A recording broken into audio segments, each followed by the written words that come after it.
கர்த்தருடைய வார்த்தைக்கு செல்வோம். ரோமருக்கு எழுதின நிருபம் 4ஆம் அதிகாரத்துக்கு நாம் திருப்போம். ரோமருக்கு எழுதின நிருபம் 4ஆம் அதிகாரம் 17ஆம் வசனத்தை வாசிக்கிறேன்.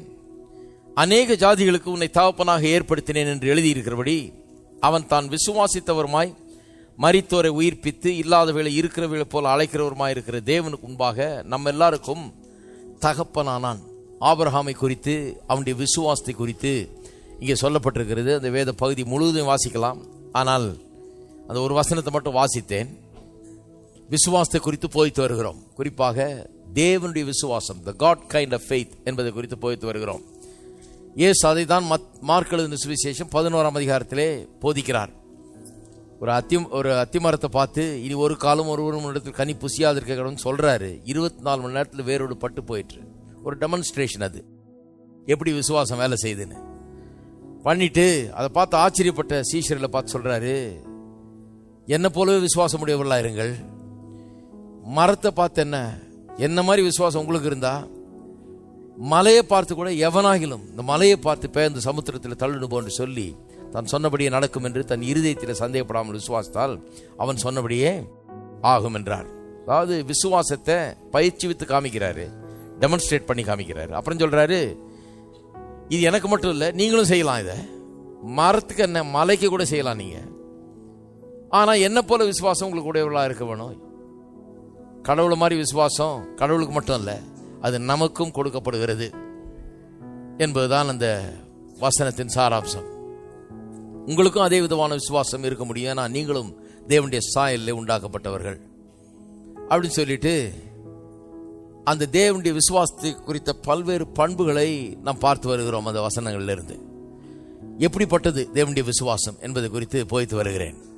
அதில் முக்கியமாக கடந்த சில வாரங்களாக நம்முடைய வார்த்தைகள் இந்த தேவனுடைய விசுவாசம், இந்த விசுவாச ஜீவியத்தில் இப்படிப்பட்ட விசுவாசத்தை பயிற்சி வைக்க வேண்டும் என்றால் நம்முடைய வார்த்தைகள் எவ்வளவு முக்கியமானவைகள் என்பது குறித்து பேசி வருகிறோம். ஜீவனும் மரணமும் நாவின் அதிகாரத்தில் இருக்கிறது. மனுஷன் தன் வாயின் பலனை புசிப்பான். வாயிலால சிக்குண்டோம், வாய் மொழியால நாம் பிடிபட்டோம் என்றெல்லாம் எழுதியிருக்கிறது. நிறைய வசனங்களை காண்பித்தேன் உங்களுக்கு. வாய் ரொம்ப முக்கியம். விசுவாச ஜீவியம் என்கிறது இந்த நாவை எப்படி நாம் எம்ப்ளாய் பண்ணி காரியங்களை நடப்பிக்கிறோம் என்பதை பொறுத்து இருக்கிறது. நிறைய பேர் சொல்றாங்க, நான் வேலையை விட்டு இப்போ ஃபெய்த்தில் வாழ்றேங்க, ஊழியத்துக்கு வந்துட்டேங்க அப்படின்றாங்க. வேலையை விடுறது பிறகு கர்த்தரை நம்பி வாழ்றதுங்கிறது அதை மட்டும் பண்ணால் வெறும் விசுவாச ஜீவியம் இல்லை. எப்படி நம்ம வாயை உபயோகப்படுத்தி அதில் பலனை உண்டாக்குகிறோம், அதுதான் விசுவாச ஜீவியம். நாவின் பலனை புசிக்கிறோம், அதுதான் விசுவாச ஜீவியம். சொல்லி சொல்லி உண்டாக்குகிறோம், சொல்லி சொல்லி நன்மையை பிறப்பிக்கிறோம், இதுதான் விசுவாச ஜீவியம் என்பது குறித்து போய்த்து வருகிறேன். இதில் கடந்த 1-2 வாரமாக இதில் முக்கியமாக எப்படிப்பட்ட பேச்சா இருக்க வேணும், விசுவாசியினுடைய பேச்சு, விசுவாசிக்கிறவர்கள் எப்படி தங்களுடைய வாயை வச்சு பேசணும் அப்படிங்கிறது குறித்து சில காரியங்களை சொல்லி வருகிறேன். குறிப்பாக இல்லாதவைகளை இருக்கிறவைகளை போல அழைக்கிற பேச்சு. அதை குறித்தான் இங்கே ரோமர் 4ஆம் அதிகாரத்தில் வாசிக்கிறோம். ஆபிரகாமுடைய விசுவாசத்தை குறித்தாக சொல்லப்பட்டிருக்குது. எப்படி ஒரு மனுஷன் கிட்டத்தட்ட 100 வயசு ஆயிடுச்சு, மனைவிக்கு கிட்டத்தட்ட 90 வயசு ஆயிடுச்சு. அந்த நேரத்தில் விசுவாசத்தை பயன்படுத்தி விசுவாசத்தின் நிமித்தமாக கற்பம் தரிச்சு அவர்களுக்கு 100 வயசுல பிள்ளை பிறந்தது அப்படின்னு சொல்லி சொல்லப்பட்டிருக்கிறது. அதில் தான் 17ஆம் வசனம் மட்டும் வாசித்தேன். அதிலே கடைசியில் கொஞ்சம் வாசித்து பார்த்தீங்கன்னா 23ஆம் வசனம் சொல்லுது, இது நமக்காகவும் எழுதப்பட்டிருக்கிறது. அவனுக்காக மட்டும் இல்லை, இது நமக்காகவும் எழுதப்பட்டிருக்கிறது. எல்லாம் சொல்லுவோம், இது நமக்காக எழுதப்பட்டிருக்கிறது. அதனால தான் இதை ரொம்ப கவனிக்க வேண்டியதாக இருக்குது. இது நமக்காக எழுதப்பட்டிருக்குன்னு என்னைக்கு குறிப்பாக சொல்லிட்டாரோ அப்போ இதை ரொம்ப கவனிக்கணும். ஏன்னா இதில் நமக்கு விஷயம் இருக்குது, நமக்காக எழுதப்பட்டிருக்கிறது. இதில் என்ன இருக்குது? முதலாவது, இதில் ஆபிரகாம் எப்படி தேவன் இல்லாதவளை இருக்கிறவளை போல அழைக்கிறவராக இருக்கிறார் என்பதை குறித்து அவன் அறிந்து கொள்கிறான். அறிந்து கொண்டு அவனும் அந்த பிரின்சிபலை ஃபாலோ பண்றான், தன்னுடைய வாழ்க்கையில உபயோகப்படுத்துகிறான். தேவனை பற்றி ஒரு பெரிய ரகசியத்தை அவன் கண்டுபிடிக்கிறான். இல்லாதவளை இருக்கிறவளை போல அழைக்கிற தேவன் இவர் என்பது அவனுக்கு விளங்கிடுச்சு. எப்படி விளங்குச்சு அவனுக்கு? கடவுள் என்ன பண்ணாரு, இவனுக்கு பேரையே மாத்தி ஆபிரகாம் என்று பேர் வச்சிட்டார். ஆபிரகாம் என்று இருந்தவனை கொஞ்சம் ஒரே ஒரு லெட்டர் மட்டும் ஆட் பண்ணி அதுல ஆபிரகாம் நாக்குனாரு. சின்ன மாற்றம், பெரிய வித்தியாசம். என்ன அர்த்தம்? ஆபிரகாம்னா அநேக ஜாதிகளுக்கு தகப்பன் அர்த்தம். அப்ப அவன் அதை பற்றி யோசித்து பார்க்கறான். ஏன் இப்படி கர்த்தர் பேரை மாத்தினார், எனக்கு என்ன விஷயம் இதுல இருக்கு அப்படின்னு யோசித்து பார்க்கறான். கர்த்தரை பற்றி கொஞ்சம் தியானித்து பார்க்கறான். அவனுக்கு விளங்கிடுச்சு, கர்த்தர் ஒரு டைப்பானவர். அவர் எப்படிப்பட்டவர்? இல்லாதவளை இருக்கிறவளை போல அழைக்கிறவர். அவர் அப்படின்னா அப்ப நானும் அப்படி ஆயிட போறேன். அவர் அப்படிதான் செய்யறாருன்னா நானும் அப்படி ஆயிட போறேன். அவர் என்னை அநேக ஜாதிகளுக்கு தகப்பனாக ஏற்படுத்துவேன்னு சொல்லல, படுத்தினேன்றாரு. பாஸ்ட் டென்ஸ்ல சொல்றாரு. அவருடைய மைண்ட்ல ஏற்படுத்தியாச்சு.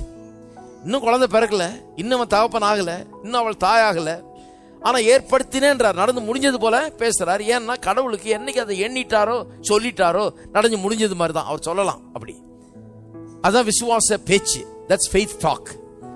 அப்ப அவன் கண்டுக்கிட்டான், கடவுள்னா இப்படிதான், அவருடைய விசுவாசம் இப்படிதான் செயல்படுகிறது. அவர் சொன்னார்னா சொன்னபடி ஆகும். அவர் அதுக்கு தெரியுது அவருக்கு. அதனால அவர் சொல்லிட்டாரு, உன்னை அநேக ஜாதிகளுக்கு தகப்பனா ஏற்படுத்தினேன்னு சொல்லிட்டு, அது எனக்கு விளங்காதனால இப்ப என் பேரையும் மாத்திட்டாரு. ஏன்னா நானும் அதே சொல்லணும்னு அவர் விரும்புறாரு. எப்படி என்ன சொல்ல வைக்கிறது? ஒரு ட்ரிக் பண்ணிட்டாரு கர்த்தரங்க. இவனுக்கு பேரை மாத்தி வச்சிட்டதுனால இவன் ஒரு தடவையும் வாயை திறந்து என் பேர் இதுன்னு சொல்லும் போது, அல்லது இவன் பேரை சொல்லி யாராவது கூப்பிடும் போது, அநேக ஜாதிகளுக்கு தகப்பன் தகப்பன் தகப்பன்றது அவன் காதுல விழும்படியாக செய்யறாரு. ஏனென்றால் விசுவாசம் கேள்வியினால் வரும், கேள்வி தேவனுடைய வார்த்தையினால் வரும். தேவனுடைய வார்த்தை ஏற்கனவே சொல்லியாச்சு இவனுக்கு அநேக ஜாதிகளுக்கு தகப்பன்னு சொல்லி. ஆனா அதை பற்றி விசுவாசம் இவனுக்கு வரணுமே. விசுவாசம் வந்தா தானே இவன் அதை பெற முடியும்.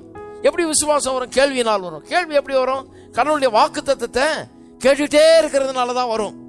ஒரு தடவை கேட்டதுனால இல்ல, கேட்டுக்கிட்டே இருக்கிறதுனால. எப்படி கேட்டுக்கிட்டே இருக்க வைக்கிறது? அதுக்கு தான் பேர் மாற்றம். பேர் மாற்றம் வந்த உடனே அவன் டெய்லி 100 தடவை எல்லாரும் அநேக ஜாதிகளுக்கு தகப்பனே அநேக ஜாதிகளுக்கு தகப்பனே திரும்ப திரும்ப திரும்ப சொல்ல இவன் காது கேட்குது. இவனும் தன்னுடைய பேரை சொல்ல சொல்ல சொல்ல திரும்ப இவனும் தன்னையே அநேக ஜாதிகளுக்கு தகப்பன் என்று அழைத்துக் கொள்ளுகிறான்.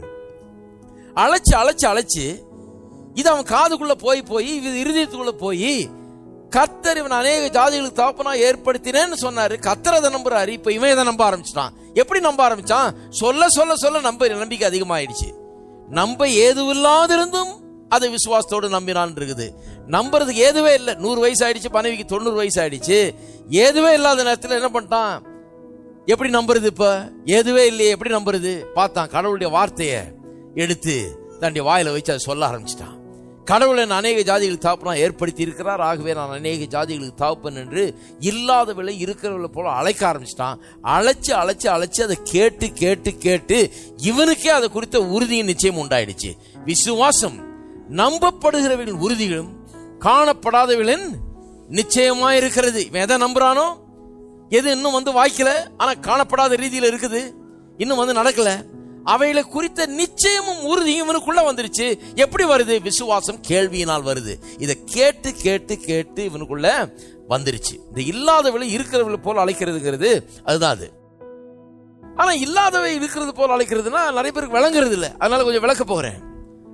இல்லாதவைன்னு சொன்னா டோட்டலா அது இல்லவே இல்லைன்னு அர்த்தம் இல்ல. இல்லாதவைன்னு சொன்னா இயற்கை ரீதியில பார்க்க போனா, பிசிக்கலா பார்க்க போனா அது இல்ல, கண்ணுக்கு பார்க்கக்கூடிய அளவுக்கு அது இல்ல, அதனால அது இல்லைன்னு அர்த்தம் இல்ல.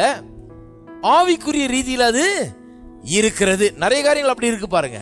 நம்ம கண்ணுக்கு தெரியாதனால அது இல்லைன்னு அர்த்தம் இல்லை. எத்தனையோ காரியங்கள் நம்ம பார்த்தது இல்ல, ஆனா இருக்குது இல்லையா?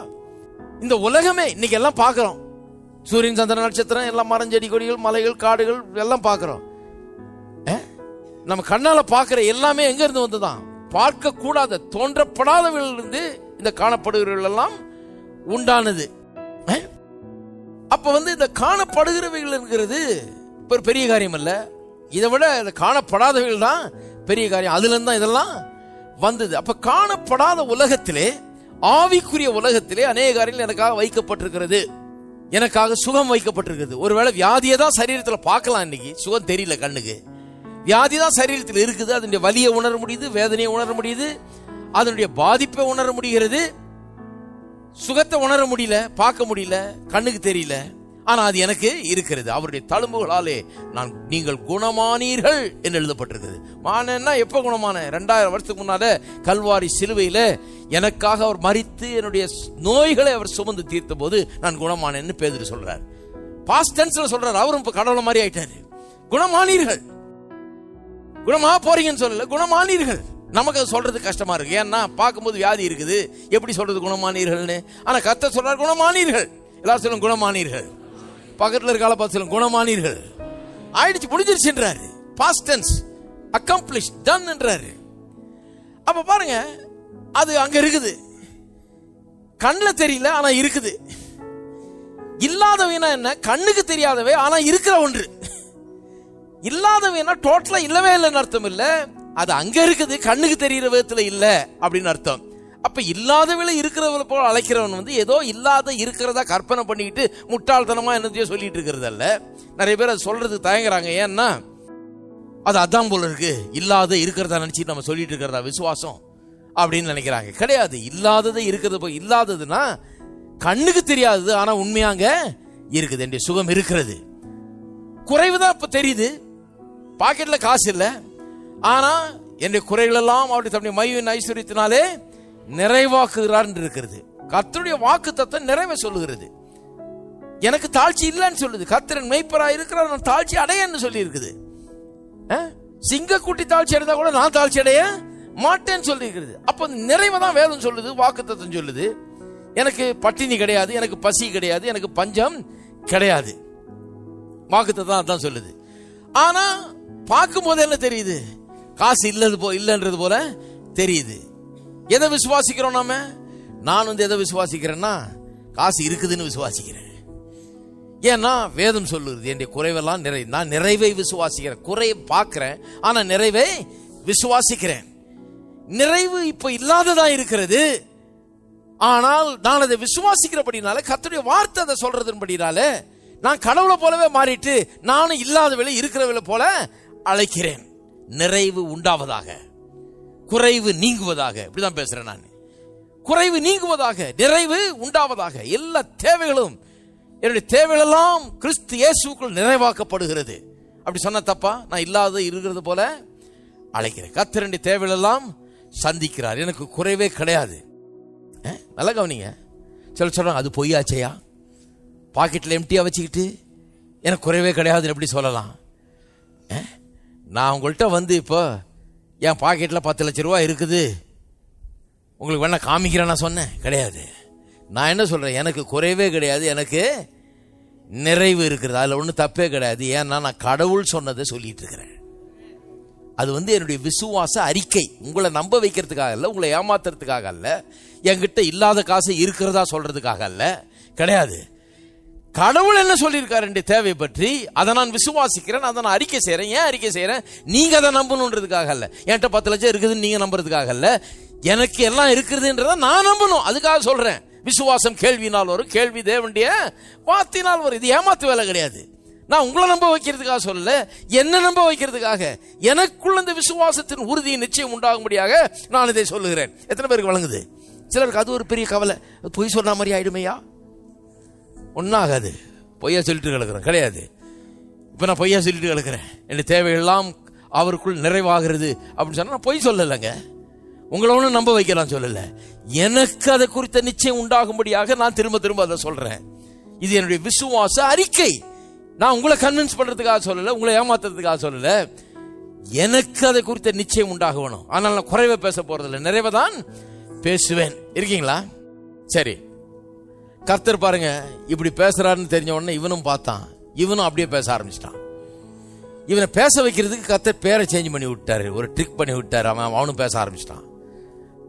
அதை நாம் கத்துக்க வேண்டியதா இருக்குது. ஏன்னா இது நமக்காக எழுதப்பட்டிருக்கிறது. இன்னொரு வசனத்துக்கு திருப்போம். 1 கொரிந்தியர் 1ஆம் அதிகாரம். இது பவுல் அப்போஸ்தலனும் இதை போதிக்கிறார். இதை கர்த்தருடைய ஒரு பிரின்சிபல்னு சொல்லி போதிக்கிறார். 1 கொரிந்தியர் 1ஆம் அதிகாரம் 27. 1 கொரிந்தியர் 1:27. ஞானிகளை வெட்கப்படுத்தும்படி தேவன் உலகத்தில் பைத்தியமானவைகளை தெரிந்து கொண்டார். கர்த்தர் எப்படி ஆபரேட் பண்றாருன்னு சொல்றார். the mode of operation. கர்த்தருடைய ஆபரேட் பண்ற விதம் என்ன, இயங்குகிற விதம் என்ன? அவர் சொல்றாரு, ஞானிகளை வெட்கப்படுத்தணும்னா எப்படி வெட்கப்படுத்துறாராம் அவரு? இவனோட பெரிய ஞானியை வச்சு இந்த ஞானியை வெட்கப்படுத்தலாம்? கிடையாது. ஞானிகளை வெட்கப்படுத்தும்படி தேவன் உலகத்தில் பைத்தியமானவைகளை தெரிந்து கொண்டார். ஒரு பைத்தியக்காரனை வச்சுதான் ஞானியை முட்டாளாக்குறாரு அவர். அது கர்த்தருடைய மெத்தட். நமக்கு அது புரியாம இருக்கலாம், புரிஞ்சுக்கணும். இதுதான் கர்த்தர் பண்ற வேலை. ஞானிகளை எப்படி வெட்கப்படுத்துறாரு? பைத்தியக்காரனை வச்சுதான் வெட்கப்படுத்துறாரு. பலமுள்ளவைகளை வெட்கப்படுத்தும்படி தேவன் உலகத்தில் பலவீனமானவைகளை தெரிந்து கொள்றார். இதெல்லாம் ரொம்ப உண்மை பாருங்க. இதெல்லாம் சொல்றதுக்கு எனக்கு நேரம் இல்லை. இன்னைக்கு நிறைய பேர் இதை புரிந்து கொள்றது இல்லை. ஆனால் அது ரொம்ப டோட்டலா உண்மை. கர்த்தர் பலவீனமான ஒரு ஆளை, ஒன்றும் இல்லாத ஆளை தெரிந்து கொண்டு பெரிய பெரிய இதெல்லாம் ஒன்றும் இல்லாம ஆக்கிடுறாரு. கர்த்தர் அப்படிதான் செயல்படுறாரு. ஏன்னா அதுலதான் அவருக்கு மகிமை உண்டாகிறது. அப்புறம் பாருங்க, உள்ளவைகளை அவமாக்கும்படி. 28 உள்ளவைகளை அவமாக்கும்படி. எல்லாம் சொல்லுங்க, உள்ளவைகளை அவமாக்கும்படி. இந்த உள்ளவைகள் தான் இருக்கிறவைகள், அப்படி சொல்லலாம் இல்லையா?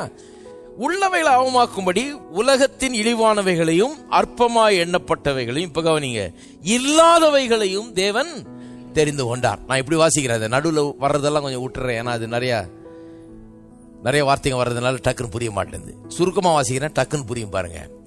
உள்ளவைகள்ன்ற இடத்துல இருக்கிறவைகள் அப்படின்னு சொல்றேன், மாத்திரலாம். இருக்கிறவைகளை அவமாக்கும்படி இல்லாதவைகளை தேவன் தெரிந்து கொண்டார். எல்லாம் சொல்லுவோம், இருக்கிறவைகளை அவமாக்கும்படி இல்லாதவைகளை தேவன் தெரிந்து கொண்டார். இதுதான் கர்த்தருடைய மெத்தடுங்க. இதை ஆபிரகாம் கண்டுபிடிச்சிட்டான். இருக்கிறவளை அவமாக்கும்படி. இருக்கிற நோயை அவமாக்கணும்னா என்ன பண்ணும்? இல்லாத சுகம் வந்ததுன்னா இருக்கிற நோய் வெளியே போயிடும், அவமாய் விடுகிறது.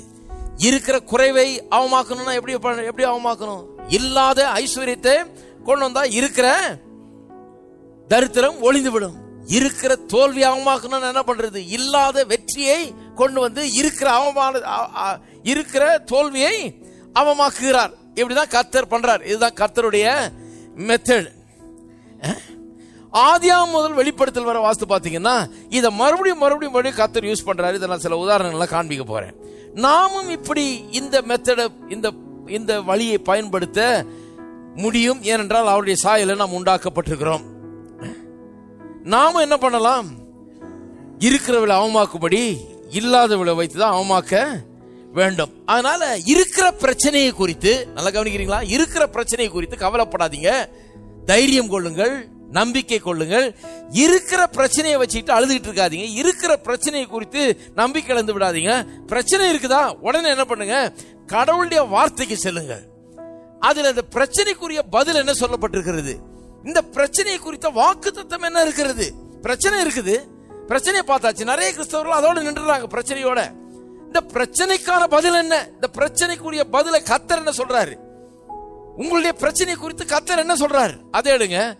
அதை எடுத்து இல்லாதவளை இருக்கிறவளை போல அலையுங்கள்.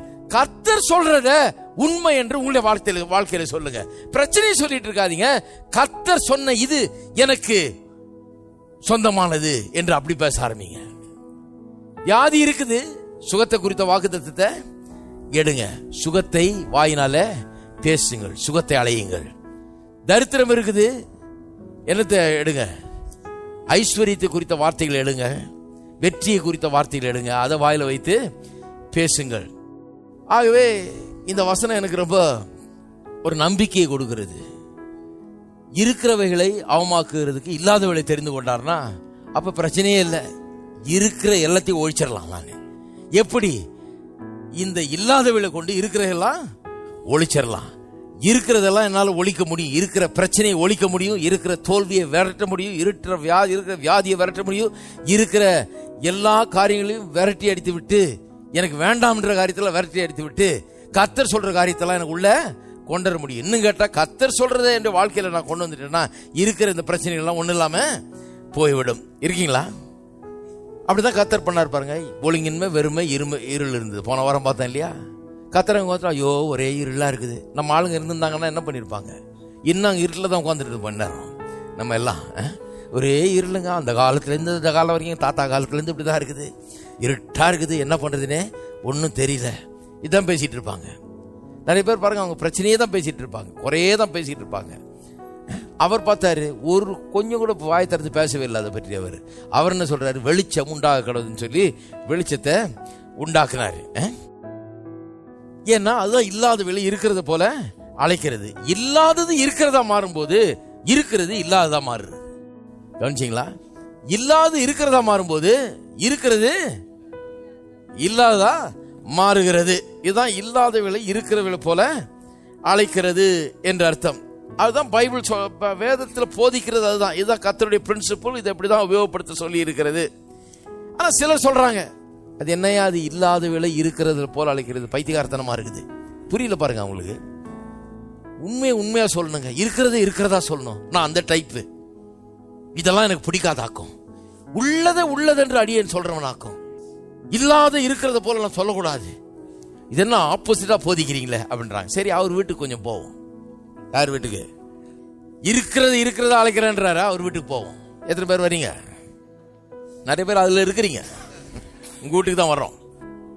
அவர் வீட்டுக்கு அவர் பின்னாலேயே போனீங்கன்னா, வீட்டுக்கு போறாரு, அவருக்கு ஒரு நாய் இருக்குது பாருங்க. அந்த நாய்க்கு சாப்பாடு போடணும். இப்போ அவர் உள்ள போன உடனே நாயை காணும். நாயை காணுன்னு அவரு, ஐயோ நாயை காணுமே, கடவுளே நாய் எங்க போச்சோ, இந்த நாய் என்ன ஆச்சோ, காலையிலேருந்து பார்க்கவே இல்லை, என்ன ஆச்சோ, இப்படியே சொல்லிட்டு இருந்தாருன்னா என்ன நினைப்பீங்க? இந்த கிறுக்கு மனுஷன் நினைப்பீங்க இல்லையா? நான் என்ன சொல்ல வர்றேன்னா, ஜனங்க எல்லாருமே அவங்க வீட்டுக்கு போய் பார்த்தீங்கன்னா இல்லாத விலை இருக்கிறது தான் அழைக்கிறாங்க. ஆனா கடவுளுடைய வார்த்தைன்னு வரும்போது மட்டும் இருக்கிறதை உள்ளதா சொல்ல போறேன்னு இதுக்கு மட்டும் யூஸ் பண்ண மாட்டாங்க, பைபிள்ல மட்டும். ஆனா மற்ற நேரம்லாம் இல்லாத இருக்கிறதா அழைக்கிறாங்க. நாய் இல்லைன்னு தெரிஞ்சவன் என்ன பண்றாரு? இந்த நாய் பேரு டாமினா, டாமி குரல் கொடுக்குறாரு பாருங்க. அவருக்கு தெரியும் அது எங்கேயோ இருக்குது, இங்கதான் இருக்குது. இல்லன்றதுனால அது இல்லைன்னு அர்த்தம் இல்ல, அவருக்கு தெரியும் அங்க இருக்குதுன்னு. டாமி இது இவருடைய நாய், இது எங்கேயோ பின்னால இருக்கும், முன்னால இருக்கும், எங்கேயாவது இருக்கும், சுத்திட்டு இருக்கும். குரல் கொடுத்த உடனே அது என்ன பண்ணுது? அது ஓடி வருது. என்னங்க இல்லாத இருக்கிறத போல அழைக்கிறீங்க? இப்பதானே சொன்னீங்க இருக்கிறத அழைக்கிறோம். இப்ப மட்டும் இல்லாத இருக்கு. இல்ல பிரதர், அது நாய் இருக்குது. அததான் சொல்றேன் நான், வாக்குத்தத்தம் இருக்குது. உங்க நாய் இருக்குதோ இல்லையோ, வாக்குத்தத்தம் இருக்கிறது. யாரு கண்டா நாய் ஓடியே போயிட்டு இருக்கோம், நாய் வண்டி வந்து பிடிச்சிட்டு போயிட்டு இருப்பாங்க. ஆனா இந்த வாக்குத்தத்தத்தை யாரும் கொண்டு போயிருக்க முடியாது. அது இருக்கவே இருக்கிறது, அது எங்கேயும் போக முடியாது. அது நிச்சயமா இருக்கிறது. கர்த்தர் சொல்லிவிட்டார், பொய்யுரையாத தேவன் சொல்லிட்டாரு. அது நாய் வண்டி பிடிச்சிட்டு போக முடியாது, யாரும் பிடிச்சிட்டு போக முடியாது. அது இருக்கிறது. வானமும் பூமியும் ஒளிந்து போனாலும் அவருடைய வார்த்தை ஒளிந்து போகாதது. அது இருக்கிறது. அப்ப நான் அழைக்கிறேன், இல்லாத இருக்கிறத அழைக்கிறேன்னு சொன்னா இருக்குது, நான் விசுவாசிக்கிறேன். அது எனக்காக இயேசு சம்பாதித்து வைத்த உரிமைன்னு விசுவாசிக்கிறேன், அதை நான் அழைக்கிறேன். என்ன சொல்ல வரேன்னா, இவங்க வீட்டுல எல்லாம் டெய்லி இதை பிராக்டிஸ் பண்றாங்க, இல்லாத இருக்கிறத அழைக்கிறாங்க. சரி, நாயும் பூனையும் வச்சிருக்காருன்னு வைங்க, எப்படிலாம் சொல்ல வேண்டியதா இருக்குது பாருங்க. பூனை இருக்குது, நாய் இல்ல. இப்ப என்ன பண்றாரு? இல்ல இருக்கிறவர் அழைக்கிறவர் யோகியராச்சவர், உத்தமர். இல்லாதவளை இருக்கிறத போல நம்மள மாதிரிலாம் கிடையாது. இருக்கிறத அழைக்கிறார். அதனால பூனை தான் இருக்குது, நாய் இல்ல, காண எங்கன்னு தெரியல. நாய் வேணும், என்ன பண்றது? நாய் இல்ல. இவர் இருக்கிறத அழைக்கிறவர். அவர் நல்ல சொல்றாரு, கிட்டின்றார். பக்கத்து விட்டு போனாலும் சேர்ந்து வந்துடும். பூனை மியா மியான்னு அழைச்சா சின்ன பிள்ளை கூட எப்படி கேக்குது பாருங்க பிரசங்கத்தை.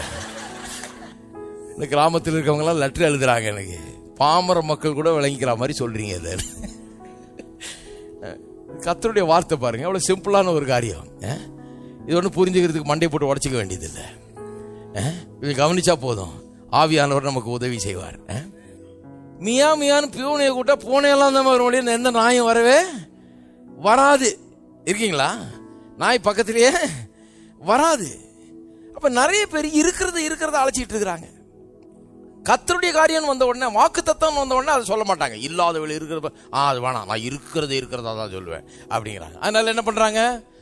ஒருத்தர் சொல்றாரு, ஒவ்வொரு வருஷமும் பிரதர், ஒரு மாசமும் நான் இப்படியே ஒரு 2000 ரூபான்னு பேங்க்ல போட்டு வச்சு ஒரு நல்ல ஹாலிடே போகணும், கோவாக்கு போய் தடவை குடும்பத்தோட போய் நல்லா என்ஜாய் பண்ணணும்னு சொல்லி போன 5 வருஷமா பேங்க்ல போட்டு சேர்த்துக்கிட்டே வர்றோம் பிரதர், சம்மர் டைம் வந்தா போகணும்னு. ஆனா கரெக்டா அந்த மே மாசம் வர்றப்ப பிள்ளை சிக்காயிடுது, எல்லா பணமும் ஆஸ்பத்திரிக்கே செலவாயிடுது. இப்பவும் சொல்றேன் பாருங்க, மே மாசம் வருது, நீங்க வேணா பாருங்க. இவருக்கு ஆதங்கம் போகணும் கோவாக்கு, போய் அங்க நல்லா அனுபவிக்கணும்னு. ஆனா வாய் தான் சரி பண்ண முடியல. இது கோவா போகவே போகாது இந்த வண்டி. கோவான்னு எழுதி போர்டு போட்டு பார்த்துக்க வேண்டியதுதான், வேற எங்கேயும் போக முடியாது. போயிட்டுலாம் வர முடியாது. ஏன்னா அவர் பேசுறது எப்படி? இப்ப கூட பாருங்க, மே மாசம் வந்தா கரெக்டா சிக் ஆகுமா இல்லையான்னு பாருங்க. அவர் சொன்ன மாதிரி ஆகும் பாருங்க, அது எல்லாம் ஆஸ்பத்திரிக்கே சரியா போயிடும் காசு. அவர் சொன்ன மாதிரி அப்படியே ஆகுது, ஏன்னா அவன் சொன்னபடி ஆகும்னு தானே சொல்லி இருக்குது. இவங்க எல்லாம் பெரிய தீர்க்கதரிசிகள் பாருங்க. இவங்க ஏன் தீர்க்கதரிசிட்டு போறாங்கன்னு எனக்கு தெரியல. இவ்வளவு பண்ணிட்டு அப்புறம் தீர்க்கதரிசிட்டு போய் லைன்ல நிப்பாங்க. பிரதர் ஜெபம் பண்ணி ஏதாவது சொல்லுங்க பிரதர். வேதம் சொல்லுது, உங்களை விட பெரிய தீர்க்கதரிசி யாரும் கிடையாது. நீங்க தான் பெரிய நீங்க தீர்க்க தரிசனம் சொல்லிட்டு இருக்கிறீங்க. நீங்க சொன்னதுதான் இவ்வளவு நாள் நடந்துட்டு இருக்குது. உங்களுடைய வாழ்க்கை இன்றைக்கு உங்களுடைய வாயின் வார்த்தைகளின் ஒட்டுமொத்த பிரதிபலிப்பாய் இருக்கிறது. என்ன சொன்னீங்களோ அதான் பார்த்துக்கிட்டு இருக்கிறீங்க, என்ன சொன்னீங்களோ அதான் நடந்துகிட்டு இருக்குது, என்ன சொன்னீங்களோ அதான் அனுபவித்துக் கொண்டிருக்கிறீர்கள். இருக்கீங்களா? அதுதான் வேத வசனத்தின் சத்தியம். இருக்கிறவள போல. சரி, அவர் வீட்டுக்கு போகணும். 2 பிள்ளைங்க இருக்காங்க அவருக்கு, ஜானு ஜோ. இவர் பேப்பர் வச்சுட்டு இருக்கிறார், ஜானுங்க உட்காந்து டிவி பார்த்துட்டு இருக்கிறான். ஜோவை காணும், ஜோ வேணும் இவருக்கு. இவர் என்ன பண்றாரு, ஜானை கூப்பிட்டு இருக்கிறாரு. ஏன்னா இவர் இருக்கிறத அழைக்கிற உத்தமம் இருக்கிறார். அதனால இல்லாத ஜோவை போய் கூப்பிட்டு பிரயோஜனம் கிடையாது. ஆகவே என்ன பண்றாரு, ஜோ வேணும், அவன் எங்கேயோ இருக்கிறான், அடுத்த ரூம்ல இருப்பான், எங்கேயோ கண்ணுக்கு தெரியல, அவன் இருக்கிறான். ஆனா இருக்கிறது போல அழைக்கிறவராச்சு இவரு. அதனால என்ன பண்றாரு, ஜானு என்ன நினைப்பாங்க, வீட்டுல கிறுக்கு தான் பிடிச்சிருக்குன்னு நினைப்பாங்க. ஜோ வேணும்னா அவன் கேட்பான், என்னப்பா ஜானுன்னு கூப்பிடுறீங்க? இல்ல ஒன்னும் இல்லப்பா, ஜோ தான் வேணும் எனக்கு. ஆனா நீ தானே இருக்கிற, அதனால இல்லாத வேலை இருக்கிறது போல அழைக்க முடியாது. இப்படியே கூப்பிட்டு இருந்தீங்கன்னா ஒரு சின்ன வேன் ஒண்ணு வரும், அது ஒரு இடத்துல இருந்து வரும் பாருங்க, அதுல ஏத்துனாங்கன்னா ஒரு திரும்பி வீடு திரும்புறது ரொம்ப கஷ்டம். ஏன்னா வீட்டில் இருக்கவங்களே போன் பண்ணி சொல்றாங்க, என்னன்னு தெரியலங்க, ஒரு 4 நாளா இருக்கிறதுன்னு அழைச்சிட்டு இருக்கிறாரு. ஜோவன்ன்றாரு, ஆனா ஜானை தான் கூப்பிட்டு இருக்காரு. ஜான் அங்கேயே தான் இருக்கிறான், பைத்தியகாரத்தனமா இருக்குன்னு. யாரும் அப்படி பண்றது இல்ல பாருங்க. பைபிள் வசனம்னு வந்த உடனே, வாக்கு தத்துவம் வந்த உடனே என்ன சொல்றாங்க, அது என்னது, அது இல்லாத இருக்கிறது போல அழைக்கிறது. நான் இருக்கிறது தான் இருக்கிறதா சொல்லுவேன், உள்ளது தான் உள்ளதுன்னு சொல்லுவேன். இதுக்கு மட்டும் தான் அதை யூஸ் பண்றாங்களுடைய. வீட்டுல தினந்தோறும் இல்லாத இருக்கிறத அழைச்சிட்டு தான் இருக்கிறாங்க. இருக்கிறத அழைச்சிட்டு இருந்தா பைத்தியக்காரர்கள் என்று எண்ணப்படுவார்கள். இருக்கீங்களா? இப்படி இருக்கிறத அழைக்கிறவர் வீட்டுக்கு வர்றாரு. வீட்டுக்கு வந்தா 3 நாளா வீட்டுல இல்ல, போயிட்டு வர்றாரு. ஒரே சூடா இருக்குது வீடு, உள்ள டெம்பரேச்சர் 105 டிகிரி காமிக்குது. இவர் போய் உள்ள ஏசி ஆன் பண்ணி டெம்பரேச்சர் செட் பண்றாரு. என்ன செட் பண்றாரு, 70 வேணும், ஏன்னா நல்லா கூட இதமா இருக்கணுமே. 70ல செட் பண்றாரு. நம்ம போய் கேட்கிறோம், ஏங்க இருக்கிறதா அழைக்கணும், 105 காமிக்குது, அப்ப 105 வைங்களேன். இல்லாத ஏன் வச்சிட்டு இருக்கீங்க, இல்லாத ஏன் சொல்றாரு. இல்ல எனக்கு 70 வேணும், எனக்கு 105 பிடிக்கல, எனக்கு 70 வேணும். அதே மாதிரிதான் வாழ்க்கையில. வாழ்க்கை பிடிக்கலையா, அப்ப பிடிக்காத வாழ்க்கையை சும்மா என் வாய் தரன்னு சொல்லிட்டே இருக்கிறீங்க. பிடிக்காத விடுங்க, எது பிடிக்குது, எது வேணும் உங்களுக்கு? நீங்கள் ஜெபம் பண்ணும் போது எவைகளை விரும்பி கேட்டுக்கொள்கிறீர்களோ, எது விருப்பம் உங்களுக்கு, என்ன வேணும் உங்களுக்கு, எவைகளை விரும்பி கேட்டுக்கொள்கிறீர்களோ அவைகளை பெற்றுக்கொள்வோம் என்று விசுவாசியுங்கள், அப்பொழுது அவைகள் உங்களுக்கு உண்டாகும். இருக்கீங்களா? எவ்வளவு தெளிவா சொல்லி இருக்கு பாருங்க வேதம். அப்ப இருக்கிறத போல அழைக்கிறதுங்கிறது நடைமுறைக்கு ஒத்து வராத ஒரு காரியமா இருக்கிறது. இல்லாத இருக்கிறது போலதான் அழைத்து கொண்டு இருக்கிறோம். ஏன்னா என்ன வேணுமோ அதை அழைக்கிறோம். ஏன்னா நமக்கு தெரியாது அங்க இருக்குதுன்னு சொல்லி அதை எடுத்துட்டு வான்னு சொல்றோம். இப்ப நான் மைக்ல கூப்பிட்டேன்னா எனக்கு யாரை கூப்பிடுறோம் அந்த ஆட்கள் வருவாங்க. ஏன்னா தெரியாத ஆட்கள் அங்க இருக்கிறாங்க, என் கண்ணு முன்னால இல்ல, அங்க எங்கேயோ இருக்கிறாங்க, பில்டிங்ல இருக்கிறாங்க. நான் வேணும்னா கூப்பிடலாம் இல்லையா? அது போலதான் கடவுளுடைய வாக்குத்தத்தங்கள் இருக்குது. அது எனக்காக வைக்கப்பட்டிருக்கிறது, எனக்காக சம்பாதித்து சேர்த்து வைத்திருக்கிறார், எனக்கு அது கொடுக்கப்பட்டிருக்கிறது. சகல ஆசீர்வாதங்களும் எனக்கு என்று வைக்கப்பட்டிருக்கிறது. இந்த வைக்கப்பட்டிருக்கிற ஆசீர்வாதத்தை நான் பெற்றுக்கொள்ள பாக்குறேன். இதுல இன்னொரு பிரச்சனை என்னன்னா, நிறைய பேருக்கு என்னங்க இதை போதிச்சு கடைசியில ஜனங்கள்லாம் எனக்கு அது வேணும் இது வேணும்னு இந்த திங்ஸ் பின்னால போயிடுறாங்க. நாங்க திங்ஸ் பின்னால போறதுக்கு போதிக்கிறது இல்லை.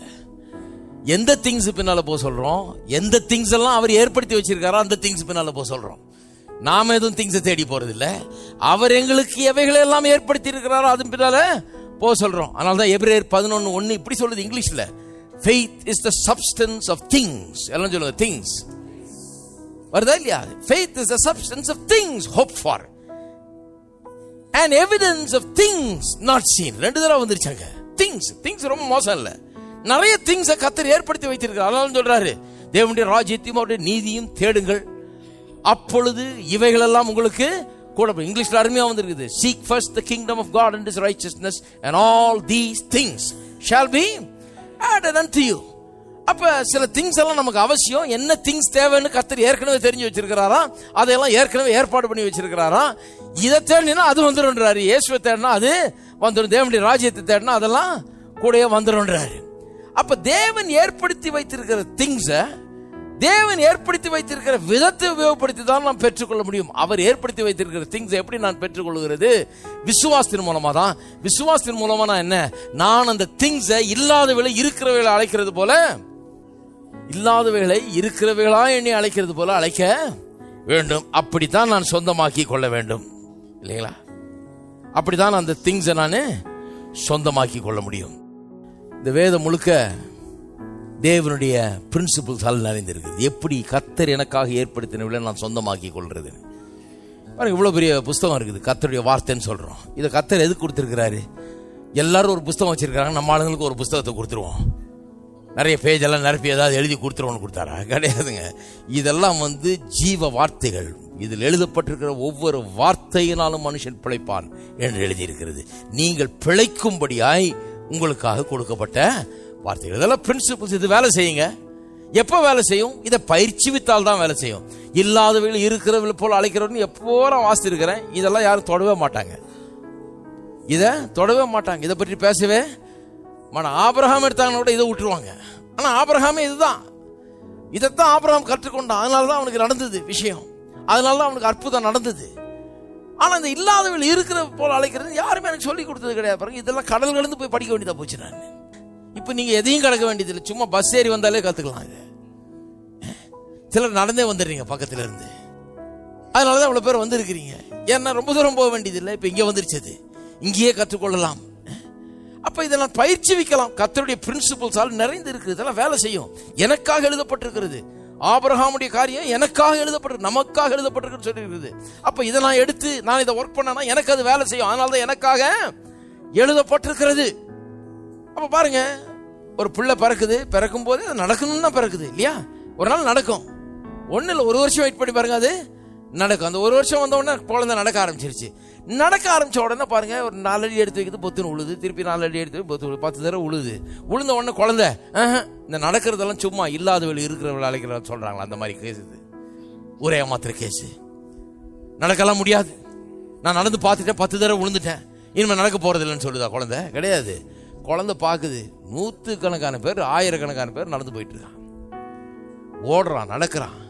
அப்ப என்னாலேயும் நடக்க முடியும். நான் உழுந்துக்கிறேன். ஏன் உழுகுறேன்னா, இன்னும் எனக்கு பயிற்சி போதாது, எக்ஸசைஸ் போதாது எனக்கு, அதனாலதான் நான் விழுறேன் அப்படின்னு சொல்லி அந்த குழந்தை எத்தனை தடவை விழுந்தாலும் எழுந்துருச்சு நடக்கிறது. அப்ப நாம விசுவாசத்தை அப்படிதான் பயிற்சி பண்ண வேணும். பாருங்க, இதுல உள்ளவைகள்லாம் வேலை செய்யும். வேலை செய்யுமா செய்யாதா? கண்டிப்பா செய்யும்.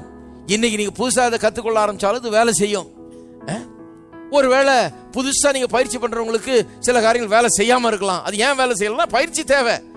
இன்னும் பயிற்சி பண்ணீங்கன்னா நல்லா வேலை செய்யும். பயிற்சி எவ்வளவு அதிகமா பண்றோமோ அவ்வளவு அதிகமா, ஒரு குழந்தை எவ்வளவு அதிகமா நடக்குதோ அவ்வளவு நல்லா நடக்க ஆரம்பிக்கிறது போல, இதை பயிற்சி செய்ய செய்ய இன்னும் நல்லா அது வேலை செய்யும். பாருங்க, ஒருத்தர் ஏரோப்ளேனை ஓட்டணும்னு ஆசைப்பட்டான்னா நேராக போய் மீனம்பாக்கம் ஏர்போர்ட்ல நின்றுட்டு ரன்வேல நிக்கிற ஏரோப்ளேன் எடுத்து பைலட்டை ஒதுக்குன்னு சொல்லி உட்காந்து எடுத்தான்னா நேரம் மரத்துல போய் சொருகிட வேண்டியதான். ஏன்னா ஓட்டுனதே கிடையாது. He has to learn to operate it. அது எப்படி ஓட்டுறதுன்றது ஒரு ட்ரைனிங் எடுக்கணும். பாருங்க, ஒரு பிளேன்ல இருந்து இன்னொரு பிளேனுக்கு மாறினாலே அதுக்கு தனி ட்ரைனிங் கொடுக்குறாங்களாம். அப்ப விசுவாசம் அப்படிதான், ட்ரைனிங் எடுக்கணும். விசுவாச ஜீவியம் என்கிறது பயிற்சி பெற வேண்டும். இந்த பயிற்சியில முதல்ல கொஞ்சம் தோல்வி மாதிரி தெரியலாம், முதல்ல இது வேலை செய்யாது போல தெரியலாம். ஆனால் பயிற்சி செய்ய செய்ய செய்ய இது நிச்சயமாக வேலை செய்யும். எத்தனை பேர் விசுவாசிக்கிறீங்க? கண்டிப்பா வேலை செய்யும். ஏன்னா அது கடவுளுடைய பிரின்சிபல்ஸ். அப்ப கர்த்தர் நமக்காக எல்லாத்தையும் ஏற்படுத்தி வைத்திருக்கிறார். அதையெல்லாம் பெற்றுக்கொள்ளும்படியாக தான் நாம் இதை பயன்படுத்துறோம். அதுக்கு விசுவாசம் தேவை. அந்த விசுவாசம் எப்படி வேலை செய்கிறது என்பதை நான் அறிந்து கொள்வது அவசியம். பாருங்க, சில உதாரணங்கள் எடுப்போம். திருப்போம் ரோமர்கள் நிருபம். பாருங்க, இது பவுல் அப்போஸ்தலன் போதிக்கிறாரு. வேதம் முழுக்க இருக்குது. இது சில உதாரணங்கள் எடுக்கிறேன் நான் உங்களுக்கு. ஏதோ எங்கேயோ ஒரு மூலையிலிருந்து ஏதோ ஒரு வசனத்தை வச்சு நம்ம சொல்லல, வேதம் முழுக்க இருக்குது. பாருங்க, ரோமர் 12ஆம் அதிகாரம் 19ஆம் வசனத்திலிருந்து வாசிக்கிறேன். பிரியமானவர்களே, பழி வாங்குதல் எனக்குரியது, நானே பதில் செய்வேன் என்று கர்த்தர் சொல்லுகிறார் என்று எழுதியிருக்கிறபடியால் நீங்கள் பழி வாங்காமல் கோபாக்கினைக்கு இடம் கொடுங்கள். அன்றியும் உன் சத்துரு பசியாயிருந்தால் அவனுக்கு போஜனம் கொடு, அவன் தாகமாயிருந்தால் அவனுக்கு பானம் கொடு. நீ இப்படி செய்வதனால் அக்கினி தழலை அவன் தலையின் மேல் குவிப்பாய். நீ தீமையினாலே வெல்லப்படாமல் தீமையை நன்மையினாலே வெல்லு. இதுக்கும் நம்ம பேசுறதுக்கு என்ன சம்பந்தம்னு யோசிக்கலாம். நீங்க இப்போ வர்றேன் பாருங்க, என்ன பேசிட்டு இருக்கோம்? இல்லாத வேலை இருக்கிறது போல அழைக்கிறது. இங்க என்ன சொல்லி இருக்குது? தீமையை எப்படி நன்மையினால வெல்லலாம். ஏன் இதை எடுக்கிறேன்னு சொன்னா, தீமை தான் இருக்கிறது. இந்த தீமையை எப்படி வெல்லணுமா? நன்மையினால வெல்லணும். இந்த தீமை நீங்க வேணும் என்றால், நன்மை உண்டாகணும்னா அதை எப்படி வெல்லணுமா? நன்மையினால தான் வெல்லணும். அதை நன்மையை கொண்டாந்தா இந்த தீமை நீங்க போயிடும். இப்ப சொன்னேன் இல்லையா, இல்லாதது வந்த உடனே இருக்கிறது வெளியே போயிடும். இல்லாதவைகளை அவமாக்குறதுக்கு, இருக்கிறவளை அவமாக்குறதுக்கு இல்லாதவைகளை தேவன் தெரிந்து கொண்டார்னு சொன்னேன். அப்ப அந்த பிரின்சிபலை தான் இங்க போதிக்கிறார். தீமை இருக்குது. தீமைனா என்ன? கடவுளுடைய வார்த்தைக்கு விரோதமா இருக்கிறதெல்லாம் தீமை. பாருங்க, 12 பேர் உழவு பார்க்க போனாங்க இல்லையா, கானான் தேசத்தை. உழவு பார்க்க போனவங்கள வந்தவங்கள 2 பேர் தான் ஒரு குட் ரிப்போர்ட் கொடுத்தாங்க. மீதி 10 பேர் கொடுத்த ரிப்போர்ட் ஆங்கிலத்தில் எப்படி சொல்லியிருக்குது? ஈவில் ரிப்போர்ட்னு. ஏன் அது ஈவில் ரிப்போர்ட்? இவன் என்ன ஈவில் பண்ணான்? இவன் என்ன பெரிய பாவம் பண்ணிட்டான்? இவன் அங்கே போயிட்டு சிகரெட் குடிச்சானா? இல்லை அங்கே போயிட்டு சாராயம் குடிச்சிட்டு வந்துட்டானா? அந்த மாதிரி எதாவது பண்ணிட்டான். என்ன அவன் ஈவில்னு சொல்லியிருக்குது? என்ன ஈவில் பண்ணாங்க? ஒன்னும் ஈவில் பண்ணலங்க. என்ன ஈவில் தெரியுமா? கடவுள் சொன்னார் இந்த தேசத்தை உனக்கு தந்தேன்னு. இவன் வாயில வர்றது அதுக்கு ஆப்போசிட்டா வருது. இல்ல, நம்மளால முடியாது, அதை எடுக்க முடியாது. அதுதான் ஈவில். கடவுள் என்ன சொல்றாரோ அதுக்கு ஆப்போசிட்டா ஒரு மனுஷன் பேசும்போது, அதை விசுவாசிக்க மறுத்து அதுக்கு ஆப்போசிட்டா பேசும்போது, அதுதான் ஈவில். நிறைய பேர் அதை நம்புறது இல்லை. அதை நம்ம விசுவாசிகளாம் எல்லாம் இது ஈவில், அது ஈவில், எல்லா ஈவிலும் தெரிஞ்சு வச்சிருக்காங்க. இந்த ஈவில் மட்டும் இன்னும் படிக்கல. ஆனா இதுதான் ஈவில். கடவுளுடைய வார்த்தை ஒன்று சொல்லும் போது அதை நம்பாம அதுக்கு ஆப்போசிட்டா பேசிட்டு இருக்கிறது தான் ஈவில். அப்ப கடவுளுடைய வார்த்தைக்கு விரோதமானது எல்லாமே ஈவில். அந்த ஈவில் எப்படி நீக்குகிறது? எப்படி நன்மையை கொண்டு வர்றது? நன்மையை கொண்டாந்து தான் இந்த ஈவிலை நீக்க வேணும். இதே பிரின்சிபலை தான் இங்க சொல்றாரு. அப்ப சொல்லப்பட்டிருக்கிறது 20ஆம் வசனம், அன்றியும் உன் சத்துரு பசியா இருந்தால் அவனுக்கு போஜனம் கொடு. சத்துரு தீமை செஞ்சவன் பசியா இருந்தால் போஜனம் கொடு. அவன் தாகமா இருந்தால் அவனுக்கு பானம் கொடு. சத்துருவுக்கும் உங்களுக்கும் ரொம்ப பகை இருக்குது. எப்படி இதை சரி பண்றது? அவர் சொல்றாரு, அவனுக்கு போஜனம் கொடு. இதுதான் கர்த்தருடைய மெத்தடு. நம்மள சிலரை விட்டால் நம்ம இந்த வசனம் பிடிக்காது. நமக்கு இந்த வசனத்தையே மாற்றி எழுதிடுவோம். உன் சத்துரு பசியா இருந்தால் அவன் பட்டினி கடந்து சாகட்டும் அப்படின்னு ரொம்ப சந்தோஷமா இருக்கு. அந்த வசனத்தை எடுத்து நல்லா ஃப்ரேம் பண்ணி அங்கே மாட்டு. இது எங்க மாமியாருக்குன்னே சொல்லப்பட்டிருக்கிறது. அப்படி எழுதி மாட்டிடுவாங்க. கர்த்தர் சொல்றாரு, உன் சத்துரு பசியா இருந்தால். கர்த்தருடைய மெத்தட் வேற பாருங்க. அவர் சொல்றாரு, உன் சத்துருவை பட்டினி போடலாம் நீ இருக்கிற, ஆனா என் மெத்தட் அவனை சரி பண்றதுக்கு நான் மெத்தட் வச்சிருக்கேன், வேற மெத்தட் வச்சிருக்கேன்றாரு. பட்டினி போட்டு அவனை சாகடிச்சு சரி பண்ண முடியாது. சத்துருவை சரி பண்ணிடலாம். எப்படின்னா, அவனுக்கு போஜனம் கொடு. பசியா இருக்கிறவன் சத்துருக்கு போஜனம் கொடு. தாகமா இருக்கிறவன் சத்துருக்கு இதை கொடு. ஒரு அம்மா தான் பாருங்க, ஒரு பாஸ்டர்கிட்ட. இந்த பாஸ்டர்கிட்ட சொன்னிச்சா, பாஸ்டர் புருஷனுடைய தொல்லை தாங்க முடியல, ரொம்ப அக்கிரமக்கார பேர் வழி, ரொம்ப அக்கிரமம் பண்றாரு, ரொம்ப அநியாயம் பண்றாரு, சகிக்க முடியல பாருங்க, ரொம்ப கஷ்டப்பட்டு இருக்கிறேன், என்ன பண்றதுன்னே தெரியலன்னாராம். இந்த பாஸ்டர் அப்பதான் இதெல்லாம் பற்றி கொஞ்சம் போதிச்சிட்டு இருக்காரு பாருங்க. இந்த வசனத்தை மனசுல வச்சுக்கிட்டு அவர் சொன்னாராமா, அக்னி தழலை அவன் தலையின் மேல் குவிப்பாயாக இருக்குது, அதை ட்ரை பண்ணி பாத்தீங்களான்னாராம். அந்தமா சொல்லி இருக்குது. அதுங்களா அந்தமா தெரியல இந்த வசனம்லாம். அக்னி தழலை தலையின் மேல வைக்கிறதா அப்படின்னு சொல்லிட்டு அதெல்லாம் பண்ணது இல்லைங்க. ஒரே ஒரு தடவை கோவம் ரொம்ப சுட சுட இருந்த கடாயத்துக்கு மண்டையிலே போட்டேங்க நினைச்சான்.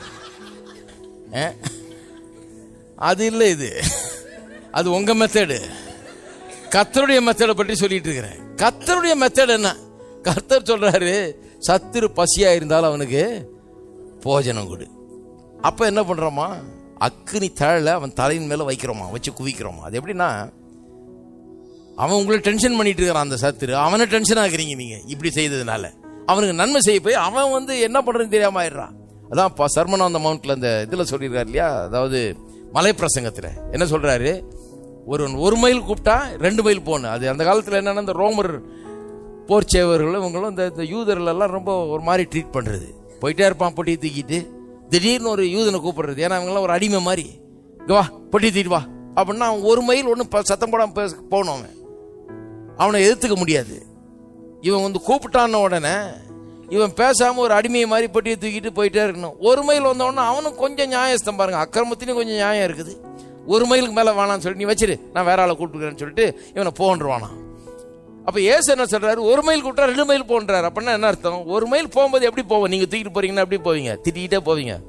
பாழா போனவன் எங்கிருந்து வந்தானோ தெரியல, இந்த மாதிரி உயிரை வாங்குறானே, இவெல்லாம் நல்லா இருப்பானா அப்படி வாயத்தரன்னு சொல்ல மாட்டீங்க. உள்ள வெறுப்பு பகை இருக்கும் பாருங்க, அப்படி திட்டிகிட்டே போவீங்க. போயிட்டே இருந்துட்டு 1 மைல் வந்தோடனே அப்பா இன்னும் 1 அடி கூட நான் தூக்க மாட்டேன் அப்படின்னு சொல்லி பட்டின வைப்பீங்க. ஏசு சொல்றாரு 2வது மைலும் போன்றாரு. ஏன்? இந்த 1 மைல் அவன் ரொம்ப உங்களை பார்த்து சிரிச்சுக்கிட்டு கிண்டல் பண்ணிக்கிட்டு வா சீக்கிரம் வா அப்படின்ட்டு அவன் ரொம்ப ஜாலியா வந்துட்டு இருக்கான். 2வது மைல் அவனுக்கு நரகம் ஆயிடும். 1 மைல் போனோன்னு அவன் நீ வச்சிரு போ, நான் வேற ஆளை கூப்பிட்டுக்கிறேன்னு. நீங்க எல்லாம் பரவாயில்ல சார், நானே வந்து அடுத்த மைல் உங்களுக்கு தூக்கிட்டு வந்து விடுறேன் உடனே அவன் அடுத்த மைல் அவன் அழுதுகிட்டு வரணும். உள்ள அவனுக்கு அக்கினி தேழ அவன் தலைமையில குவிச்சா மாதிரி ஆயிடும். அவனுக்கு தாளாது பாருங்க. ஏன்னா இப்படி நல்ல மனுஷனை இப்படி பண்ணிட்டோமே, நம்ம இவனை பார்த்து சிரிச்சு இவனை வேலை வாங்கி இவனை துன்பப்படுத்தி இப்படி பண்ணிட்டோமே அவன் உணர ஆரம்பிப்பான். கர்த்தருடைய மெத்தடு பாருங்க எப்படி இருக்குது. எத்தனை பேருக்கு பிடிக்குது கர்த்தருடைய மெத்தடு? என்ன அருமையா சொல்லி தர்றாரு பாருங்க. அப்ப சத்துரு பசியா இருந்தால் ஆகாரம் கொடு. ஆகாரம் கொடுக்கும் போது என்ன பண்றீங்க? சத்துருக்கு ஆகாரம் கொடுக்கும் போது you are calling things that are not as though they were. இல்லாதவளை இருக்கிறவளை போல அழைக்கிறீங்க. எப்படின்னு சொன்னா, சத்துருவை நண்பன் என்று அழைக்கிறீர்கள். உங்களுடைய செயல் சொல்லாம சொல்லுது. என்ன சொல்லுது? அவன் சத்துரு இல்ல, அவனுடைய நண்பன் என்று. அப்படி சொல்லும் போது அல்லது அந்த செயலினால் அப்படி சொல்லும் போது அவன் நண்பனாகவே நாளைக்கு மாறி விடுகிறான். ஏனென்றால் இல்லாதவளை இருக்கிறவள் போல அழைக்கும் போது இல்லாதவள் இருக்கிறதா ஆயிடும். இருக்கிறீங்களா? இல்லாதவர்களா இருக்கிறவங்களா நீங்க? ஓகே, அடுத்த வசனம் பார்ப்போம். அப்ப சத்துருக்கு ஆகாரம் கொடுக்கும் போது என்ன பண்றீங்க? இல்லாதவளை இருக்கிறது போல அழைக்கிறீங்க. அவன் நண்பன் அழைக்கிறீங்க, அவன் நண்பன் காண்கிறீர்கள், அவன் நண்பன் அழைக்கிறீங்க, அவன் நண்பனும் ஆயிடுவான். அடுத்த வசனம் பாருங்க, யோவான் 2:3. திராட்சரசம் குறைவுபட்ட போது இயேசுவின் தாய் அவரை நோக்கி அவர்களுக்கு திராட்சரசம் இல்லை என்றாள். கானா ஊர் கல்யாணத்துல திராட்சரசம் குறைவுபட்டது, அந்த கதை. 4ஆம் வசனம். அதற்கு இயேசு, ஸ்திரீயே, எனக்கும் உனக்கும் என்ன? என் வேலை இன்னும் வரவில்லை என்றார். அவருடைய தாய் வேலைக்காரரை நோக்கி, அவர் உங்களுக்கு என்ன சொல்லுகிறாரோ அதன்படி செய்யுங்கள் என்றார்கள். யூதர்கள் தங்களை சுத்திகரிக்கும் முறைமையின்படியே ஒவ்வொன்று 2-3 குடம் தண்ணீர் கொள்ளத்தக்க 6 கற்சாடிகள் அங்கே வைத்திருந்தது. இயேசு வேலைக்காரரை நோக்கி, ஜாடிகளில் தண்ணீர் நிரப்புங்கள் என்றார். அவர்கள் அவைகளை நிறைய நிரப்பினார்கள். அவர் அவர்களை நோக்கி, நீங்கள் இப்பொழுது மொண்டு பந்தி விசாரிப்புக்காரிடத்தில் கொண்டு போங்கள் என்றார். அவர்கள் கொண்டு போனார்கள். நல்லா கவனிங்க, திராட்சரசம் ஆகிப்போச்சு இல்ல. இப்ப என்ன இருக்கிற பிரச்சனை? என்ன? திராட்சரசம் இல்லைங்கிற பிரச்சனை. இது எப்படி டீல் பண்றாரு இயேசு? அவர் என்ன சொல்றாரு? இந்த 6 கற்சாடியை நிரப்புன்றாரு. இது சுத்திகரிப்புக்குன்னு வச்சிருக்காங்க, அதாவது கால்கள் கழுவுறதுக்கு வச்சிருக்காங்க. அது எங்க வீட்டுக்குள்ள வரும்போது காலை கழுவிட்டு தான் உள்ள வருவான். அது ஒரு கடை, அது ஒரு இது அவங்களுக்கு சம்பிரதாயம். அதுக்கு நிறைய குடங்குடமா தண்ணி ஊற்றி வச்சிருக்காங்க பாருங்க. வில்லியம் பார்க்லேங்கிற ஒரு பெரிய போதகர் இப்படி எழுதுகிறார் அதை பற்றி. 6 கற்சாடினா கிட்டத்தட்ட 150 கேலன்ல இருந்து 180 கேலன் வரைக்கும் தண்ணி பிடிக்குமா? அதுல கணக்கு போட்டு சொல்றாரு. அவ்வளவு பெரிய கற்சாடி 150-180 கேலன் என்ன ஆகுறது? கேலனா அது கால் கழுவுறதுக்கு வைக்கிற தண்ணி. அதுல போய் நிரப்புன்னு சொல்லிட்டு அவன் நிரப்பின உடனே இதை எடுத்து கொண்டு போய் பந்தி விசாரிப்புக்காரன் இடத்துல கொடுன்றாரு. மாஸ்டர் ஆஃப் த செரிமோனி அவன்கிட்ட போய் கொடுன்றாரு. அந்த கல்யாண வீட்டுக்கு ரொம்ப இன்சார்ஜா இருக்கிற ஆளு, இந்த பந்தியெல்லாம் பார்க்குற ஆளு, அந்த ஆள்கிட்ட போய் கொடுங்கிறாரு. எப்படி இருந்திருக்கும் பாருங்க. யோவான் பேதுருவை பாட்டு சொல்லி, நீ அடியா நீ போயா அப்படின்னு இருப்பான். ஏன் இதெல்லாம் மம்பு? இல்லாதவளை இருக்கிறவளை அழைக்கக்கூடாது, தண்ணியை வந்து திராட்சரசன்னு சொல்லக்கூடாது. இவர் அப்படி சொல்றாரு. ஏன்னா அதுதாங்க நடக்குது. தண்ணியை ஊற்றி இவங்களுக்கு தெரியும் தண்ணின்னு, வேலைக்காரருக்கு தெரியும் தண்ணின்னு, சீஷர்களுக்கு தெரியும் தண்ணின்னு, இயேசுக்கு தெரியும் தண்ணின்னு, பந்தி விசாரிப்புக்காரனுக்கு தெரியாது. இவர் சொல்றாரு கொண்டு போய் கொடுன்னு. அவன் யோவான் பார்த்துருப்பான், நீ முதல்ல கொண்டு போய் கொடுப்பா, என்ன ஆகுதுன்னு பார்த்துட்டு அப்புறம் நாங்க வர்றோம். உள்ளதுன்னு சொல்லணும், அதான் நியாயம். இதெல்லாம் இல்லாத இருக்கிறதா சொல்லிட்டுலாம் இருக்கக்கூடாது. தண்ணியை திராட்சரசன் சொல்லலாமா? ஏனென்றால் என்னைக்கு தண்ணி எடுத்துட்டு போய் குடுன்னு சொன்னாரோ, போஜன பந்தி விசாரிப்புக்காரன் குடுன்னு சொன்னாரோ, அப்ப இந்த தண்ணீரை அவர் திராட்சரசம் என்று அழைக்கிறார். இதுல என்ன அற்புதம்னா, இதுதான் இயேசுடைய முதலாவது அற்புதம். அங்கேயே இந்த பிரின்சிபலை காமிக்கிறாரு. என்னைக்கு அந்த தண்ணீரை திராட்சரசன் அழைச்சார, சொல்லாமலே சொல்லிடுறாரு திராட்சரசன். அவன் கொண்டு போய் கொடுத்த மாத்திரத்தில் அது திராட்சரசம் ஆயிடுச்சு. இந்த முதல் அற்புதம் வாழ்க்கையின் எல்லா அற்புதத்துக்கும் ஒரு அடையாளமாக இருக்கிறது. உங்களுடைய வாழ்க்கையில அற்புதங்கள் எப்படி நடக்கும்? நான் சொல்றேன், விசுவாசத்தினால நடக்கும். அந்த விசுவாசம் எப்படி வேலை செய்யும்? இல்லாதவர்களை இருக்கிறவர்களாக அழைப்பதன் மூலமாக தான் அது நடக்கும். லூக்கா 17:3 உங்களை குறித்து எச்சரிக்கையாயிருங்கள். உன் சகோதரன் உனக்கு விரோதமாய் குற்றம் செய்தால் அவனை கடிந்து கொள். அவன் மனஸ்தாபப்பட்டால் அவனுக்கு மன்னிப்பாயாக. அவன் ஒரு நாளில் 7 தரம் உனக்கு விரோதமாய் குற்றம் செய்து, நல்ல கவனிங்க, 7 நாள்ல 7 தடவை இல்லை, வாழ்நாள்ல 7 தடவை இல்லை, ஒரே நாள்ல 7 தடவை உங்களுக்கு விரோதமாய் குற்றம் செய்து 7 தரமும் முன்னிடத்தில் வந்து நான் மனஸ்தாபப்படுகிறேன் என்று சொன்னால் அவனுக்கு மன்னிப்பாயாக என்றார். இது ரொம்ப கஷ்டமான வேலை மாதிரி தெரியுது சீஷர்களுக்கு. 7 தடவை திருப்பி திருப்பி அவன் தப்பு செய்யறான்னா போடலாமான்னு இருக்கும் இல்லையா? ஒரே நாள்ல 7 தடவையா? சாரி சார், சாரி சார் என்று தப்பு பண்ணிட்டு 7 தடவை பண்றான். ஏசு என்ன சொல்றாரு? அவன் மன்னிப்பு காட்டானா மன்னிச்சிரு அப்படிங்கிறாரு. உடனே சீஷர்கள் சொல்றாங்க, அடுத்த வசனம், அப்பொழுது அப்போஸ்தலர் கர்த்தரை நோக்கி எங்கள் விசுவாசத்தை வர்த்திக்க பண்ணும். இதுக்கு ரொம்ப விசுவாசம் தேவைன்றான். அப்படின்னு சொல்லலாம், இதை பண்றதுக்கு ரொம்ப இது போதாது, எங்க விசுவாசம்லாம் போதாது, இன்னும் ஜாஸ்தி வேணும் எங்களுக்கு, இதுக்கு ஃபெய்த் வேணும்ன்றான் மன்னிக்கிறதுக்கு. அதுக்கு சொல்றாரு கர்த்தர் எப்படி விசுவாசத்தை வர்த்திக்கிறதுன்னு சொல்றாரு. அதற்கு கர்த்தர், கடுகு விதையளவு விசுவாசம் உங்களுக்கு உண்டாயிருந்தால் நீங்கள் இந்த காட்டத்தி மரத்தை நோக்கி நீ வேரோட பிடுங்குண்டு கடலில் நடப்படுவாயா என்று சொல்ல அது உங்களுக்கு கீழ்ப்படியும். என்ன சொல்றாரு? மன்னிக்க சொல்றேன், 7 தடவை தப்பு பண்ணானா கூட மன்னிப்பு கேட்டானா மன்னிச்சிருன்றேன். நீ எனக்கு விசுவாசம் போதாது, விசுவாசம் இதுக்கு ஜாஸ்தி வேணும், இதெல்லாம் பண்ண முடியுமா? எங்களுக்கு கொஞ்சம் விசுவாசத்தை அதிகரித்து தாரோன்றீரு. நான் எப்படி அதிகரிக்கிறதுன்னு சொல்றேன். உனக்கு இருக்கிற விசுவாசத்தை என்ன பண்ணு, விதையா ட்ரீட் பண்ணி அதை விதை எப்படி விதைக்கிறது? காட்டத்தி மரத்தை பார்த்து நீ வேரோட பிடுங்குண்டு நடுக்கடலில் நடப்படுவாயாக என்று சொல்ல அது அவனுக்கு அப்படியே ஆகும். என்ன சொல்றாரு? இந்த பகை, இந்த விரோதம், கசப்பு, மன்னிக்க முடியாத இந்த கசப்பு வேர் நல்லா பாஞ்சு கீழே படர்ந்து நல்லா ஆழமா ஊன்றி இருக்குது. இதை அகற்ற முடியாது, இது ரொம்ப கஷ்டம்னு சொல்றேன். நான் சொல்றேன், பெஸ்ட் வே எப்படி மன்னிக்கிறதுனா, பெஸ்ட் என்னன்னா வாயை திறந்து நான் உன்னை இயேசு நாமத்தில் மன்னிக்கிறேன்னு சொல்லி பாருன்றாரு. சொன்னா அந்த கசப்பின் வேர், அந்த கசப்பின் மரம், கசப்புலயே வளர்ந்துருக்கிற இந்த காரியம், கசப்பு வளர்ந்துருக்கிற இந்த கசப்பு வேரோட பிடுங்குண்டு எங்க போய் விழுன்றாரு? சமுத்திரத்தின் அடியில போய் அது நடப்படுமா? அப்படின்னா கண்ணுக்கு தெரியாத தூரத்தில் போய் அங்க போயிடும் அதுன்றாரு. அப்படி இதை ஒழிக்கலான்றாரு. அப்ப என்ன சொல்றாரு? இல்லாத விலை இருக்கிறது போல அழைக்கிறதா இங்கேயும் கதை.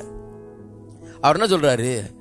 7 தடவை தப்பு பண்ணியிருக்கான், அவனை பிடிக்கல, உனக்கு கசப்பா இருக்குது, இருந்தாலும் வாயை திறந்து இல்லாத விலை இருக்கிற விலை போல அலை, நான் உன்னை மன்னித்து விட்டேன், இயேசு நாமத்தில் மன்னித்து விட்டேன்னு சொல்லிப்பாரு. அப்ப அந்த மன்னிப்பு வேலை செய்ய ஆரம்பிச்சிடும். இவனை மன்னிக்கலாமா? மன்னிக்க முடியாதே, எப்படி மன்னிக்கிறது அப்படின்னு நினைக்கலாம். ஆனா வாயை திறந்து சொல்லிப்பாரு, அது வேலை செய்யன்றாரு.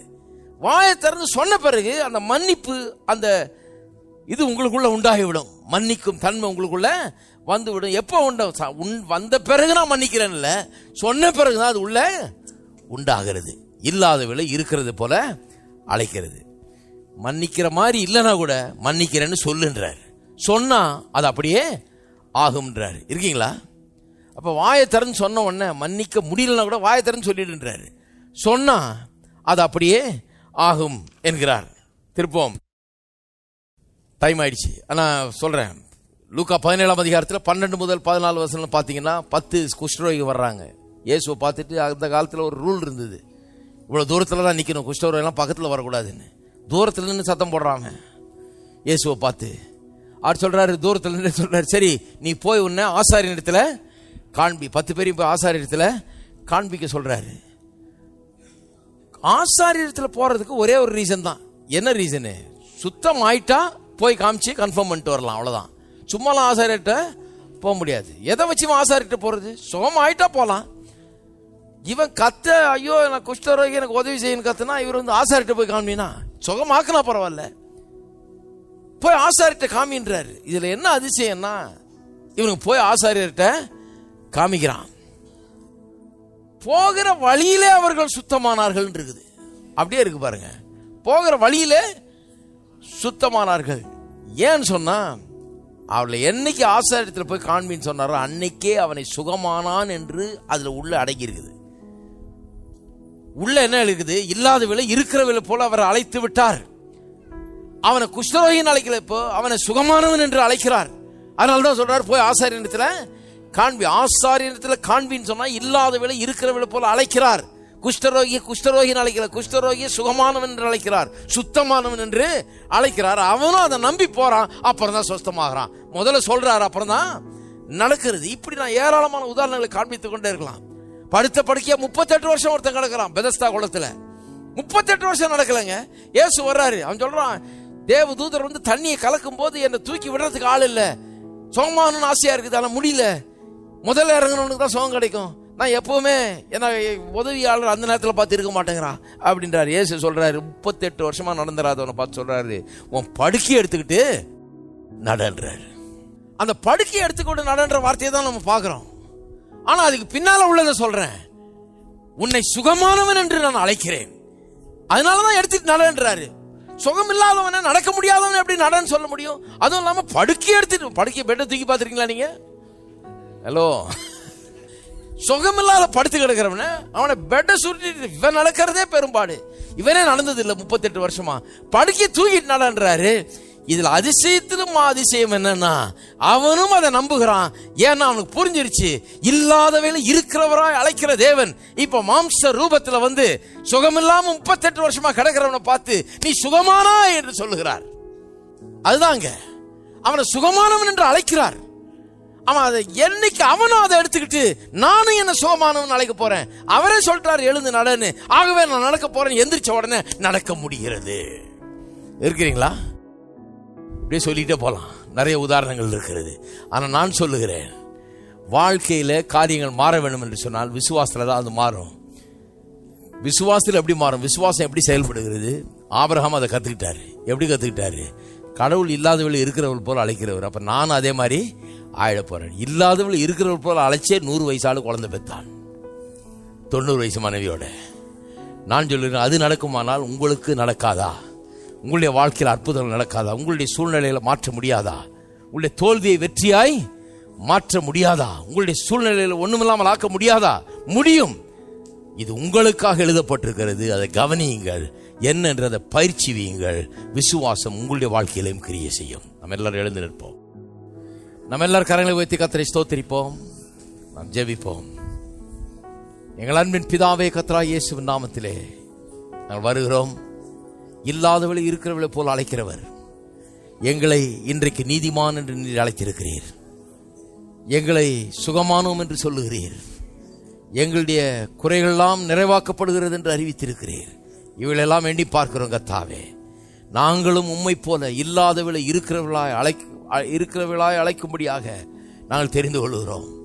இயேசுவின் நாமத்திலே சுகம், ஆரோக்கியம், பலன் இவைகளை எடுத்துக்கொள்கிறோம். அதை உரிமை பாராட்டுகிறோம். அதை எங்களுடையது என்று நாங்கள் இன்றைக்கு எங்கள் வாயினால் அறிக்கை செய்கிறோம். வெற்றி எங்களுடையது, ஜெயம் எங்களுடையது கர்த்தாவே. எல்லா சம்பூர்ணமும் எல்லா பரிபூர்ணமும் எங்களுடையது. குறைவு எங்களுடையது அல்ல. குறைவை நிராகரிக்கிறோம், வியாதியை நிராகரிக்கிறோம், பலவீனத்தை நிராகரிக்கிறோம். வெற்றியும் சுகத்தையும் சமாதானத்தையும் விடுதலையும் இயேசுவின் நாமத்தில் எடுத்துக்கொள்கிறோம். தொலைக்காட்சியில் பார்த்து கொண்டிருக்கிறவர்கள் கூட இந்த வார்த்தைகள் அவர்களுடைய உள்ளத்திலும் கிரியை செய்கிறபடியால் உமக்கு ஸ்தோத்திரம். இயேசுவின் நாமத்தில் அவர்களுக்கும் சுகமும் விடுதலையும் சமாதானம் உண்டாவதாக. அந்த வீடுகளில் சுபட்சம் உண்டாவதாக. இயேசுவின் நாமத்தில் ஆசீர்வாதம் உண்டாவதாக. உமக்கே கனம், மகிமை, துதியை செலுத்துகிறோம். இயேசுவின் நாமத்திலே ஜெபிக்கிறோம். ஆமென். நம்முடைய கர்த்தராகிய இயேசு கிறிஸ்துவின் கிருபையும் பிதாவாகிய தேவனுடைய அன்பும் பரிசுத்த ஆவியானவருடைய ஐக்கியம் நம் அனைவரோடும் இன்றைக்கும் என்றைக்கும் இருப்பதாக. ஆமென்.